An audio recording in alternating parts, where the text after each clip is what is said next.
Halo semuanya, perkenalkan saya Iin Ciotosoid dengan NIM 2513041075.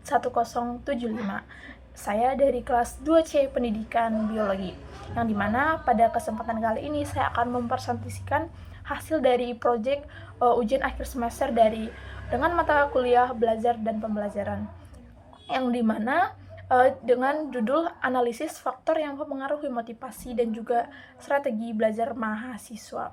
Observasi yang saya lakukan di mana saya melibatkan dua orang mahasiswa dengan karakteristik yang berbeda-beda, yang dimana responden pertama merupakan seorang mahasiswa semester 4 yang tinggal di kos-kosan. Berdasarkan informasi yang saya dapat melalui wawancara ataupun observasi, responden ini memiliki kebiasaan tidur larut malam, mungkin karena sering melakukan tugas ataupun lalai dengan HP ataupun telepon genggam, yang dimana responden ini sering ngantuk saat baik melakukan perkuliahan ataupun kadang ketika dia belajar sendiri, yang dimana selain itu juga responden ini sering cenderung belajar hanya ketika akan menghadapi ujian atau biasa disebut dengan SKS ataupun sistem kebut semalam, yang dimana adapun tugas hingga kegiatan belajar pun menjadi kebiasaan yang dilakukan secara rutin. Sedangkan responden kedua itu yang dimana dia tuh seorang semester 2 mahasiswa yang sedang menjalani kuliah seperti sambil bekerja dia, yang dimana tantangan utama yang dihadapi itu adalah keterbatasan waktu belajar, karena dia kan harus membagi waktu tuh, yang dimana antara pekerjaan ataupun kuliah.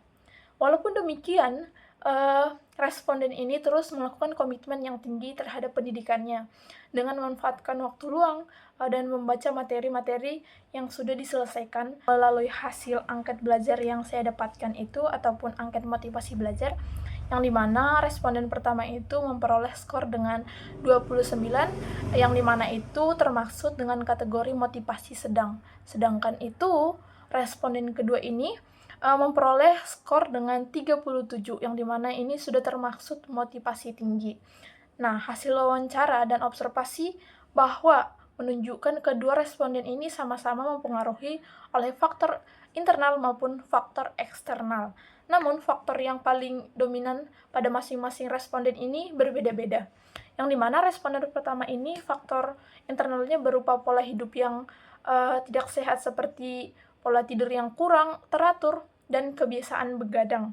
Serta manajemen waktunya dia itu belum optimal menjadi penyebab utama untuk menentukan konsentrasi belajarnya. Dan kalau dari sisi eksternalnya, bahwa responden ini juga mengungkapkan bahwa menyampaikan materi terlalu cepat dari dosen hingga dia itu sulit untuk memahami pembelajaran. Sementara untuk responden kedua itu, faktor yang mempengaruhi belajarnya dia adalah antara keterbatasan waktu dan juga kondisi fisik setelah bekerja. Meskipun demikian, yang dimana responden ini mampu mempertahankan semangat belajarnya dia, strategi belajarnya terdapat perbedaan yang cukup menarik antara responden pertama dan juga dengan responden kedua, yang dimana responden pertama ini masih banyak menggunakan strategi seperti Rahersal, yaitu membaca materi secara berulang-ulang ketika menjelang ujian. Strategi ini memang membantu untuk meningkatkan informasi, tetapi belum tentu mampu untuk memberikan pemahaman konsep secara mendalam, karena responden ini masih jarang membuat ringkasan seperti peta konsep ataupun mind mapping untuk melakukan kegiatan view and review materi. Lalu kalau sebaliknya dengan responden kedua ini, dia itu memulai menerapkan strategi belajar yang lebih bervariasi. Selain membaca ulang materi, responden kedua ini juga sering membuat ringkasan yang sederhana untuk menghubungkan materi kuliah dengan pengalaman kerja yang dimilikinya, yang dimana caranya dia itu seperti membuat materi lebih mudah dipahami, sehingga kayak menggunakan bahasa sendiri lebih gampang diingat. Berdasarkan seluruh hasil tersebut, bahwa saya menyimpulkan berdasarkan tingkat motivasi belajar tidak hanya dipengaruhi oleh banyaknya waktu yang dimiliki oleh seseorang, tetapi juga dipengaruhi oleh kemampuan dan mengatur waktu, menjaga fisik, serta menjadi strategi belajar yang sesuai dengan kebutuhan. Hal ini responden kedua yang memiliki motivasi tinggi meskipun bekerja sambil kuliah.